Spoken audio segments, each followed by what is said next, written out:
When I was pregnant with her, I wasn't really sure if I was ready. The first time I seen my baby, it was kind of a shock to me. But when she came, all of that changed. It was just finally hit me like this is my son.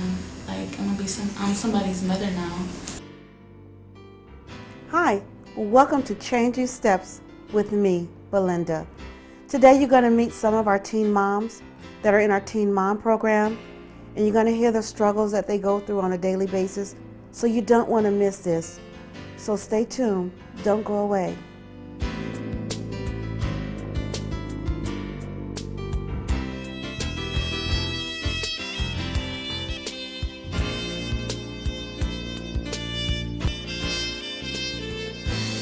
I was a teen mom, and I had support because I had my mom and my daughter's father when she was little was there, so I didn't have to worry about it. But when one of my daughter have kids, out of all 6 of them, only one, and she was 15 when she had her first daughter, and I took her because she wasn't ready to be a mother. And a lot of these teens, they have babies, but their mom is not in their life like I was in my daughter's life. A lot of these mothers, they want to take care of their kids. It's like you had it, you laid up there, did it, whatever, you take care of it. And sometimes they need somebody to talk to, and that's where Ms. Garcia comes in at. They can come to group and talk to her about things they can't talk at home, about some things, sometimes some of the things they want to talk to their girlfriends, but they can't because they know the next thing you know, it's going to be everywhere. But they know if they talk to her, it's not going anywhere. And we've had some young ladies that really had some really tough lives and tough things going on to say. Now you're going to hear from Raynisha about the struggles she go through raising her child on a daily basis, being a teen mom, and how hard it is. So stay tuned. My name is Raynisha, and I am 24 years old, and I was a teen mom.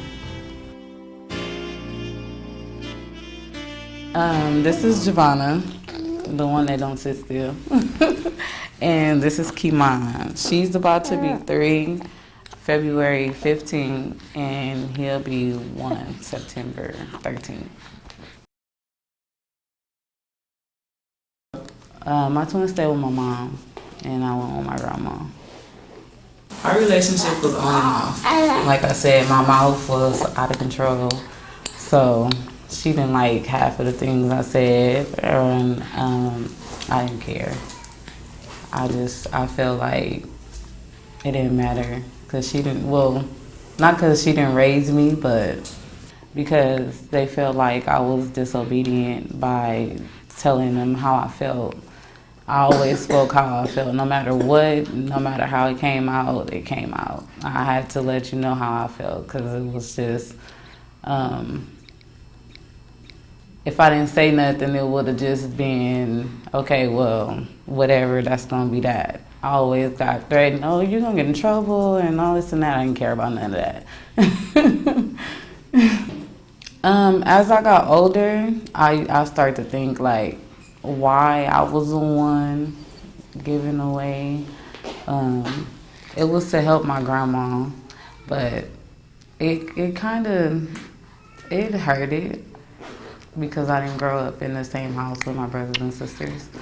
But it was just something that I always looked at like I would never do it to my kids.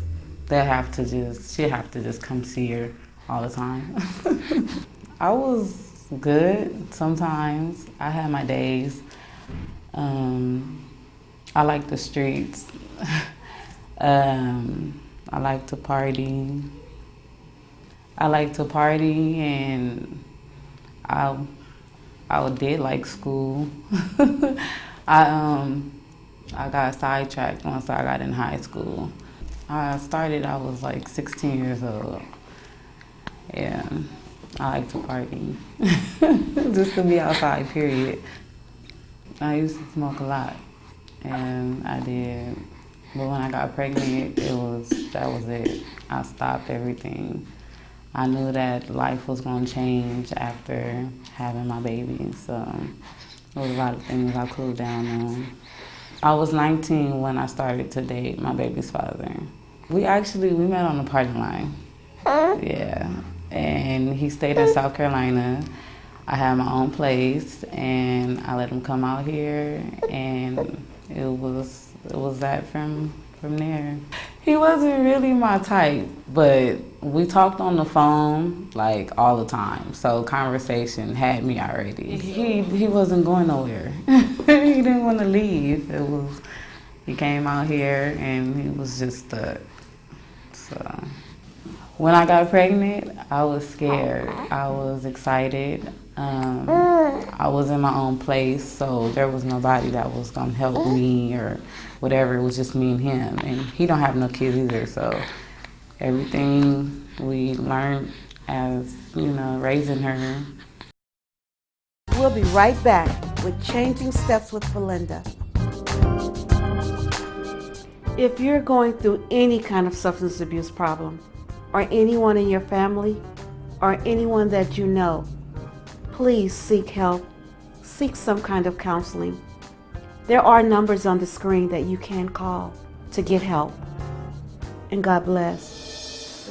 Now you're going to hear from Passion and how she deals with her life on a daily basis with her and her child, and the struggles she go through, and how hard it is being a teen mom. Hi, I'm Passion Pounds, and I was a teen mom. I had one brother and two sisters. I never played with other kids. I just stayed in the yard and played with my sisters and my brother. Well, I'm only close to one sister. And my sister and my little brother, they just do their own thing. We played outside in the trees, played with bugs, play hide and go seek, all the random things that a normal kid would do. I wasn't interacting with other kids. I was a quiet, to myself person. I never went outside until I was 16, and when I finally went outside, it was just whoo, look at all the world. Cause I started actually interacting with people at my school, and they started oh, do you want to go outside? Do you want to go places? Do you want to do this? And actually, I just started opening up to other people. At first, I was just to myself. I never was an open person. And that's when I got sexual and active, start smoking, hanging out, start coming home late, stuff like that. No, peer pressure never had got to me.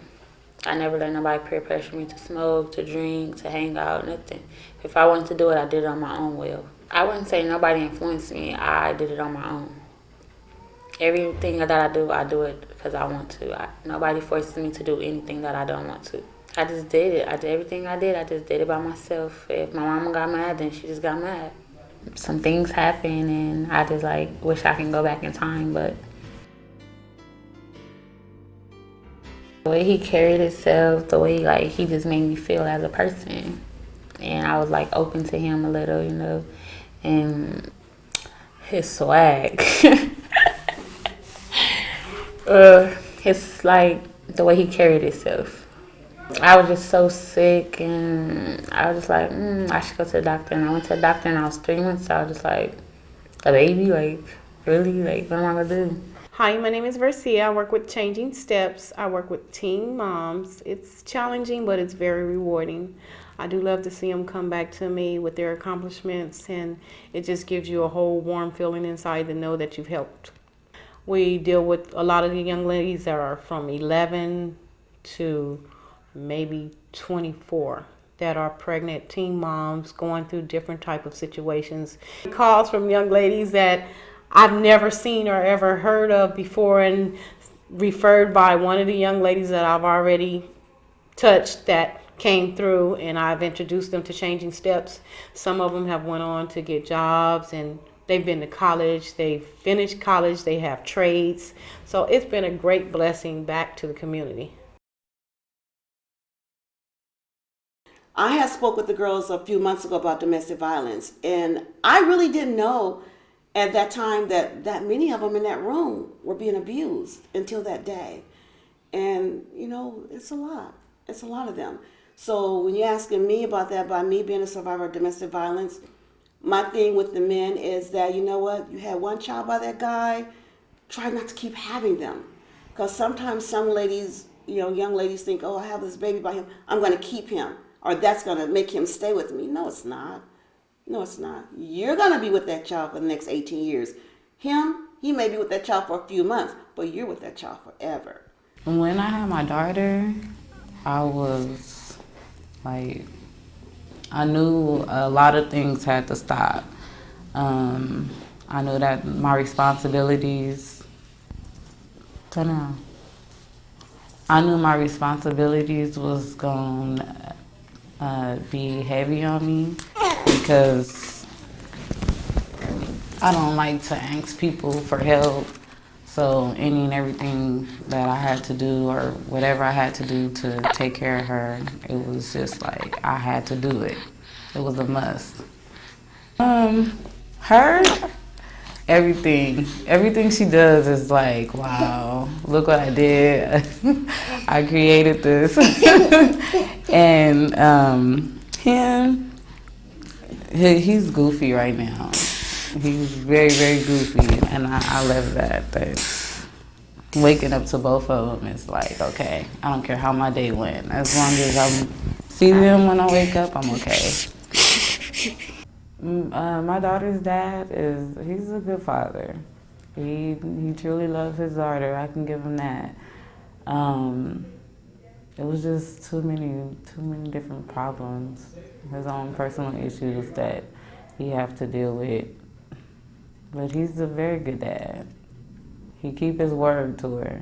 He always, when he say he gonna do something, he usually do it, and she knows him, so he get points there. Her dad always told me, you hard-headed. You needed a male figure in your life because you don't listen to nothing I got to say. This is what the man's supposed to do. I felt like I wanted to take care of everything. So I didn't really have a relationship with my father. He always said he was coming and never did. So there was really no relationship until I got older and I was able to call him myself. And I used to, tell him all the time, like, what kind of daddy are you? You don't see us, you don't, you know. I want them to think about me, that I was a great mom, and I want them to, I always did my best, I always will do my best. I always will be mama, no matter what age. Whatever their dream is, I'm all for it. I'm gonna do my best to make sure they achieve whatever it is that they want to do. I've learned that I would do anything to take care of him. My daughter was a week old when I got back up on my feet and started to do hair all over again because it was like, it ain't no stopping. It's a mother's job is never done. I've learned that, and I enjoy it. I love being a mama. Yeah, I've learned that about myself, that I really love being a mother to my kids. A person can talk and say whatever, but don't really even have to mean it. It can be that temporary feeling where, oh yeah, this is how I feel. I'm gonna change for you, but years down the line, you're still going through the same thing. So I would say leave. Ain't no point in staying around. Learn who the person is before you start a relationship, or if you decide that this is a person that you want to be, your child's father, learn them, everything. Both sides, the good side, the bad side, all sides. Because you never know you never know how a person is until you really get to just do something to make somebody flip out. God played a big part in my life. I prayed and I cried like every night. And I was at church every Sunday. I just really believed that he was going to get me out of the situation that I was in. And he did. So a big part. Love don't hurt. No matter how you put it, love shouldn't hurt. So if you feel like you love this person and he's hurting you, then it's not really love. You're watching WJYS. More Changing Steps with Belinda right after this.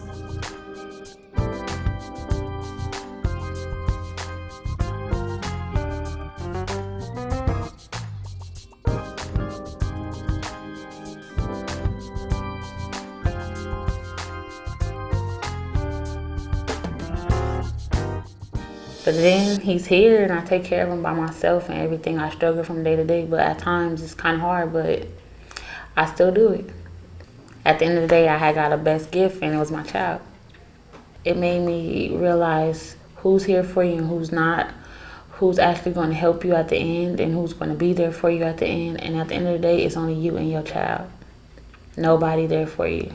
So basically, you're in the world alone. But at times, it's like hard. You don't know when you're gonna run out of money. You don't know when you're gonna run out of diapers. Like everything just come at once. It's just, I don't know, it's just hard. And then you by yourself, no help, no nothing.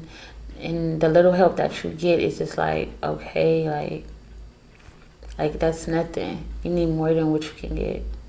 It's like some people is not made to have kids. And I wish that I never had a baby, but there's nothing I can do. I can't take it back or anything. That when I'm sad or lonely or need somebody to talk to, I just look at my baby and I just talk to him. Because he's like a best friend. Yeah. I just want him to have a better life than I had. For him to have things that I didn't have.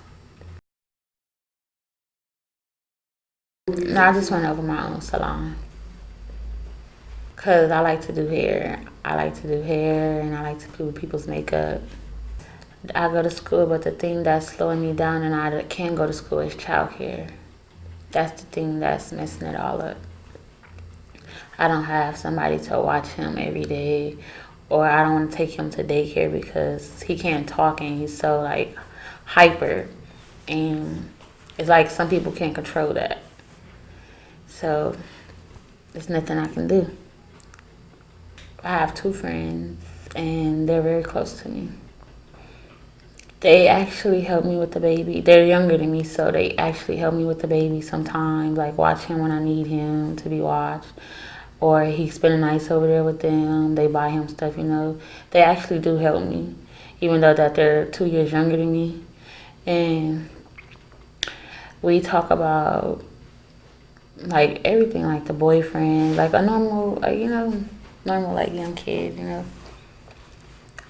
Like, I don't have a specific place where I would want to stay. Like, I'm fine where I'm at in LA because this is where I was born. Like, I wouldn't, turn on them, This is like me. This is where I am. This is where I feel comfortable. Like, anywhere else, I probably wouldn't feel comfortable, wouldn't know nothing. This is why this is me. I feel better here. Well, Ms. Brazil is like my boyfriend, my ex-boyfriend's mother's friend, and his mother, she told me about the place and everything, and ever since I've been coming, I just been talking to Ms. Brazil, and I've been my counselor, and she's a very nice lady. Like, she actually helps me with everything. She finds housing, she tells me about the jobs, the daycares, she stays on me every day about school, everything. Like, she stays on me for everything. And she's very nice, like, and I love her for that. Like, anytime I need stuff, she comes to the house, give it to me, like, tell me what's right or what's wrong. Anything I need, I can call her for anything. Like, if me and my boyfriend going through it or I need something for the baby, I just call her and she talks to me over the phone. We have one-on-one conversations over the phone, or she comes to the house and we have our one-on-one, or I wait for a group and then we have our one-on-one. So, Miss Passion, like I said, she came to me by way of a friend. And a friend of mine said, I know you can help her. She's very depressed. She's become pregnant. She's in a more or less gang-infested environment where there is no support. Passion has personal issues that basically is keeping her from succeeding. Okay, that she has so much potential. She actually, she's been back enrolled since she's been with me. She's been back to school. She's enrolled. She's just about finished with her cosmetology license. So she's trying, but right now we have issues as far as her child care. It like kind of calmed, like I had so much anger built inside, like it kind of calmed me down a lot. I was just like an angry person, like I would snap like fast, like it's just like I don't know. Ms. Brissette, thank you for everything you do. You are a very sweet person. If anything that in the world that I can get, I will give to you because like you really actually brought me from nothing to something. I want my business. I want my hair salon. By the time I was 25, but I got pregnant, so things slowed down. But I want my hair salon. In 10 years, I want my salon, my shop. I've been wanting it for a long time since I started to do hair. It was supposed to happen by the time I was 25, but I got pregnant, so it kind of slowed down. But that's my long-term goal, is my salon. My short-term goal is to be back in my own place. Okay, now I want to talk about Miss Renisha. Okay, she's an excellent young lady. She is so determined. She has 2 children. She came from a broken home, basically, but she's determined. Even through all the obstacles that she's been through, this young lady had a baby and was home the next 2 days doing hair. I said, okay, that's a good thing, but we want to get you back in school to get your license so you can become a licensed professional. Basically, so I can place you in a place where you can be able to go ahead and succeed. But first, I wanted to get her cosmetology license. Finish that because she knows that backwards and forwards. She is so determined. Miss Garcia, she comes to me with everything. And then I say, okay, so what you want to do about this? We're gonna sit down and write down how we gonna achieve this, right? Yep. Come back to me. I did it. I was like, good. See, you can do it. So we're looking for housing for her and her 2 kids right now, and we're gonna find that, and then hopefully she wants to put her. She had her daughter in school. She had the little baby in school already. That little girl been going to school. She's only 2. She had that little girl in school. She gets up, walks her to school, go walk and pick her up from school, pregnant. In the rain, she will take her children to school, which you very seldom see that our nationality, as far as the black race, walk our children to and from school. She's there for her. She does not want her child to grow up in the same situation in which she did. She said, I'm going to always be here for my kid. I'm going to always be a loving mother. I'm going to give my child as much information about life as I possibly can. Anything that I don't know that I can't tell her, we go to the library, we look it up. Okay, so here's what you got to do for this, or here's what you got to do for that. And she's very willing. She's never, ever, ever, never has given me any inkling of any type of problem. Never has came back to me and said no for anything. Never has said I can't do. Never. She's just always willing to give as much as she can and learn as much as she can. And she's very positive. Very positive. No matter what the situation is, she's positive about it, and I love that about her. Okay, so basically, this is just to all the young ladies that are out there. There are several different changing steps in every city, every country, all over the world. Basically, there's hundreds of Miss Versias. You have your own personal one. But first and foremost of all, I just think that you should reach out to God. Basically, that's your help. Whether Miss Garcia is there or if there's a changing steps there, God is always there. He's there no matter what time, no matter what day, no matter what hour, no matter what circumstance, whether it's drugs, whether it's pregnancy, whether it's abuse, whatever your concern or whatever alcoholism, whatever your issue may be, there's always help. You can reach out to the different centers, different churches, different organizations. Changing Steps is all over. There's multiple Changing Steps, multiple Miss Versias all over the world that you can reach out to. There'll be several numbers that may come up for different references, different places in your city where you can go and look into finding some help, because help is there. Do not accept abuse. Don't accept or make an excuse for your drug addiction or your alcoholism, because there's always a way out. You don't have to be in the situation you're in, and you don't have to stay there. So basically, it's up to you to make a decision to do something for yourself. If you stay in the same situation and accept the same things, nothing will ever change. You're watching WJYS, more Changing Steps with Belinda, right after this. If you're having any kind of substance abuse problems and you need to change your steps, please seek help.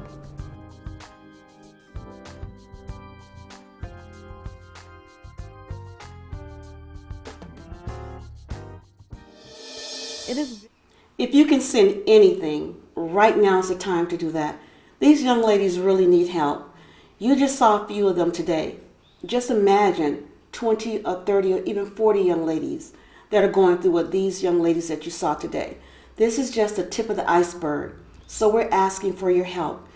Anything you can send to help us, please do it right away, because they do need help. They do really need to get out the situation they're in, to be safe and for their kids to be safe, so they can live a productive life and raise their kids right. And their kids can be productive people too. You can send it to Changing Steps, this address of 5151 Southwestern. If you would like to start a scholarship fund, just contact me, Belinda Baker. My phone number is area code 323-757-7146. You can call it anytime, and one of my staff will get back with you. For donations, scholarship funds, whatever you like to do to help these young ladies and their kids. We're open for any and everything. And if you can do it as soon as possible, we would really appreciate it. I was a teen mom. When I was 15, I had my daughter. But unlike a lot of these young ladies that come through our program, I did have support. I had my mother, and at that time, my daughter's father and mother was in the picture. So when I went to school, I didn't have to worry about childcare.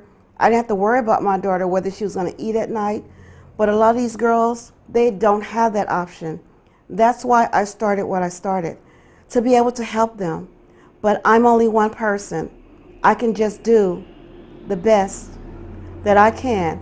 That's why any donations you can send to us is not too big or too small. And it will help these young ladies with their struggles. So please send them in. Thank you. This has been a wonderful and a compelling show. And these are real young teen moms that go through struggles. And everything you saw tonight is real. So thank you for tuning in. And hope you're watching and you love what you see. See you soon.